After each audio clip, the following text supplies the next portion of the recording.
çay içelim. Çay var da bayağı.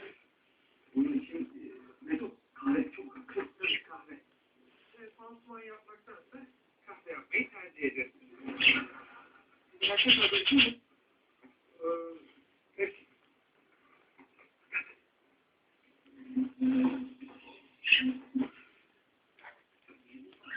Yok. Ben öyle egzersiz yapıyorum.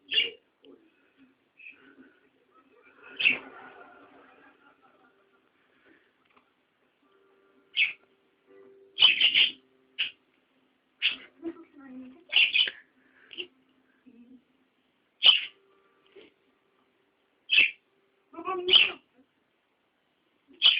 Bak görüyorsun. Sen de aranızda ne oldu diye sormuyorsun. Babam niye ne yaptı diye soruyorsun. Yani seni sinir edecek bir şey yapmışsın mutlaka. Yapma da ne yaptı anneciğim? Bence bunu bana soracağına babana sor kızım. Nasıl çok sinirlerini sıkıyorsun? Tamam anneciğim. Yani senin geri alıyorum. Babam gelince ben sana soracağım. Yok zaten. Yüzünü bile görmek istemiyorum.